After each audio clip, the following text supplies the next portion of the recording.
The following is a presentation of the Belly Up Sports Media Network. 14:20 in the morning, 14 minutes and 20 seconds worth of sports talk to get you through your daily commute. Hot takes, recaps, best bets, and a little humor to get your day going in the right direction. Sit back, grab your coffee, and let's get into it. Anyways, 14:20 in the morning for this May the 1st, 2023. Today's show, as always, brought to you by Caldera Labs and CalderaLab.com. Use promo code 1420LAB at CalderaLab.com and save yourself 20% on their men's all-natural skincare products and keep that youthful exuberance in your face all year long. As mentioned before, we are part of the Belly Up Media and Belly Up Network of shows. Thank you very much for Belly Up for having us a part of that fantastic group over there. Voice a little bit scratchy today. Had a big weekend. We'll get into that in a second there. We'll talk about what I got down to this weekend, but it was all good and a lot of fun. Anyways, the National Hockey League. Thanks for making this part of your morning every morning, by the way, as we do this little venture that we got going on. National Hockey League playoffs first round it ends tonight. Another Game 7 on the books with the New York Rangers going to the Prudential Center down in New Jersey. See how that one's all going to pan out. Been a crazy series. I had that one done in 4 games after the Rangers won their first 2. The Devils had some different ideas. The Hughes kid, he's been unbelievable for the Devils so far in that series, but that one's going 7. I didn't suspect that about a week and a half ago, but that's kind of the way the Stanley Cup playoffs worked. You had 2 Game 7s last night. Fantastic drama in both games, the way it all turned out. There were great Game 7s that weren't blowouts at all. Whoever watched that Bruins game, especially, the Bruins gave up the late lead and lost in overtime to a Florida team that just seemed like they had the will to win. They were going, they were flying, they had everything going for them last night. That Tkachuk team, after they were down 3-1, and then Bobrovsky going in, that helped out a lot as well. Yeah, they made that goaltending change. I'm pretty sure that you have a $10 million guy on the bench. You got to kind of use them. It's one of those things. But you're happy that not happy. I guess the Bruins fans aren't happy. As a Leafs guy, I'm kind of happy the Bruins aren't going through. But Deanne, she's a big Leafs fan as well, and she said she wanted the Bruins the way the Leafs are rolling right now a little bit. I don't know. Be careful what you ask for. You just might get it. But you got to wonder where that Bruins team is going to be going from here on in, and how they're going to find a way to get that team righted after having a record-setting season, the way they had everything going for them, and the way they had a lot of success with 65 wins this season, and had a chance to do something in the playoffs, up 3-1, and just couldn't seal that deal for whatever reason. But now they find themselves in cap hell. We talked about that a while ago. They went out and signed Pastrnak, that big deal. He didn't get the hometown discount that they were hoping that they would get with a lot of those guys that got, like Bergeron took a hometown deal. You had the guy with the big nose, Marchand. He took the hometown discount, but Pastrnak said, no, I want to get mine. I only get one chance at a big contract. And now you have a Bruins team who, in general, they've had a lot of team success over the years, but what have they really done? They have the one Stanley Cup in 2011. That's a long time ago. And now you have Bergeron, who probably played his last hockey game last night in the National Hockey League. He had something wrong with his back. He wasn't able to go for most of the series, but I don't think that was a deciding factor in that series. They didn't get saves when they needed. I didn't understand changing goaltenders for Game 7, going to a guy who hasn't played for a while. I think they should have stuck with what got him there. You go with who took you to the prom, and you go home with who took you to the prom. And the Bruins didn't do that last night.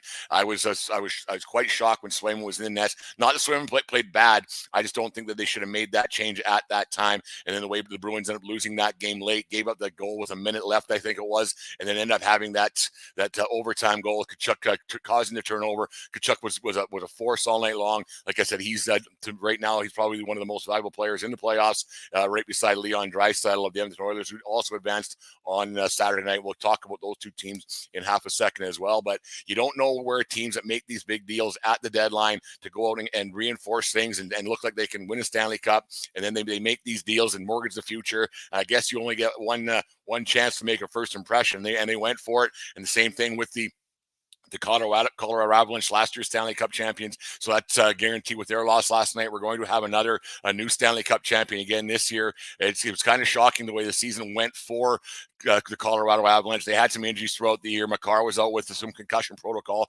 McKinnon didn't play. He was out 11, 12 games this year. And their captain, Gabriel Landeskog, he was out all season long. So you have those guys, and they brought in some other guys. They don't have a goaltender there is the biggest thing in Florida. So that was or Colorado. That's a really tough pill to swallow for a team that could have, you don't want to go, and I'm not saying it's early in the kid's career, but you only get so many years to win a championship, because winning is hard, as we discuss here on 1420 in the morning. It's almost one of the key themes throughout playoff time is how hard winning actually is, and you don't want to waste too many years of Cale Makar and Nathan MacKinnon not winning championships and not getting to the finals, losing in the first round. For both those guys, got to be kicking the pills, not just for those players, but for the franchise and the fan base as well. So you don't want to end up wasting those years, because you only get so many, and then free agency comes up and numbers come up and salary cap implications, and you only get you're banking on guys to be good for the first half of their contracts, not so much in the back half of their contracts, because they go so quick, and all of a sudden year after year,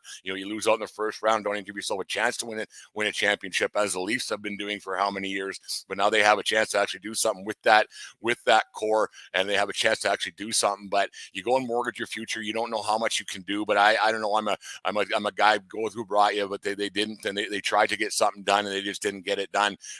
There's a lot of teams that didn't get it done, and it seems like here at 1420 World Headquarters, we're kind of soothsayers a little bit, because you look at all the elimination games that happened in the last couple of nights, Saturday and Sunday. I'm talking more so that all the elimination games were all road teams that won on the road and getting that done. And me and Dave talked about that a while ago, about having used to be home ice advantage was such a huge thing, especially in game sevens, where you want that game at home and you want to have success at home. You feel some familiarity around the rink a little bit, and you give yourself more of a chance. And home ice advantage used to be such a huge thing. But last night, the two road teams won in game 7, and then you had the two road teams winning game 6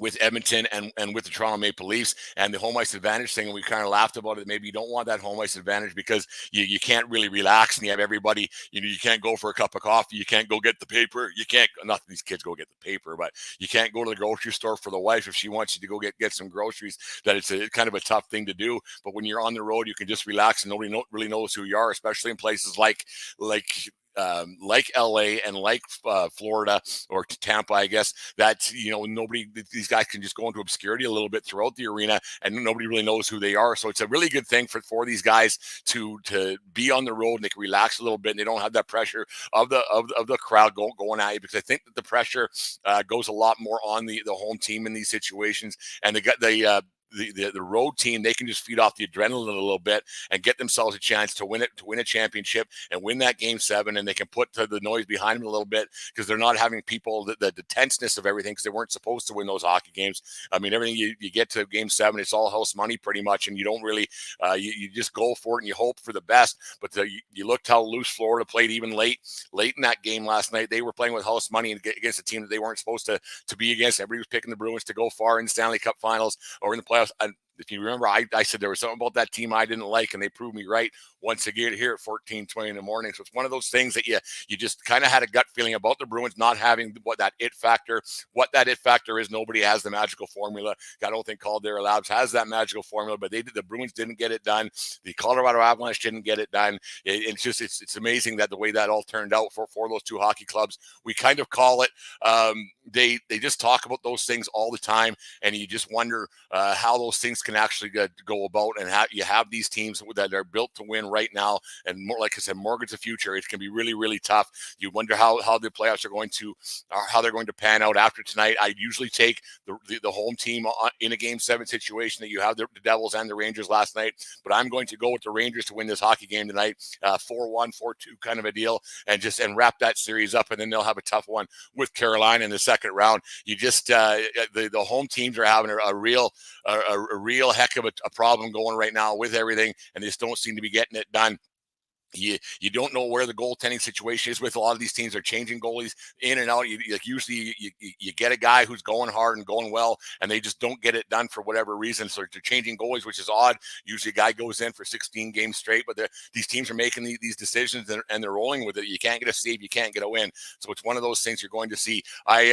Yeah, it's going to be really, really cool to see how it all goes. The one takeaway, I won't talk a whole bunch of Leafs hockey today because they have that game tomorrow. We'll preview that series a little bit, see how that one's going to go with the Florida Panthers. But you look at that Leafs series, were they a little too excited to win that first round? It looked like they already won the Stanley Cup with that round, and you don't know where that's going to end up. But to a man, the players, the fan base, you can see how the fan base will be excited because they haven't won a series since 2004, and like we've all talked about since '67, they haven't gotten anything done. But you wonder that the management staff with Dubas and Spezza up in the press box there, when they got a little too excited for my liking. The players that were acting like they won the Stanley Cup in that first round. So you wonder how the emotion level is going to be for that second round. But now they have home ice advantage, which might not be a good thing because Florida's hot right now. Florida's rolling a little bit. The Leafs got to come out with a little bit of fire in their belly tomorrow night. We'll talk about that more in our show tomorrow morning here at 14:20 in the morning. It's interesting. Been a great playoff so far.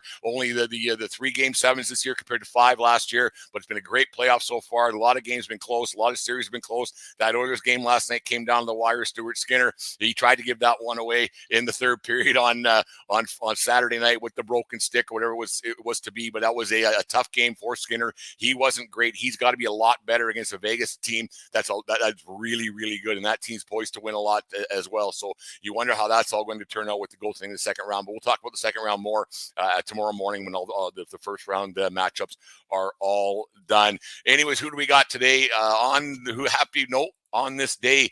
Goes to, on this day in 1991, Ricky Henderson steals base number 939 of his career in an Oakland A's 7-4 win over the New York Yankees. Henderson stole third base to break Lou Brock's record of 938.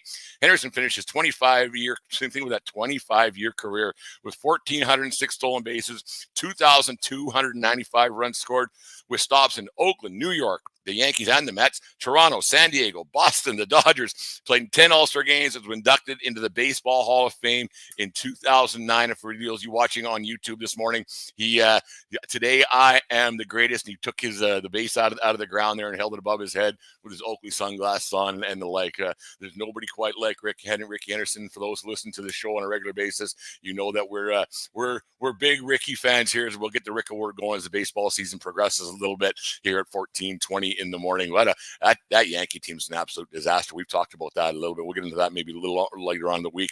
But it's NHL time right now. And who do we got for birthday today? Who do they line me up with? Happy 39th birthday to David Backes, born on this day back in 1984 in Minneapolis, Minnesota. Backes played 15 National Hockey League seasons with stops in St. Louis, Boston, and Anaheim. 248 goals, 313 assists for 561 points and 965 games played.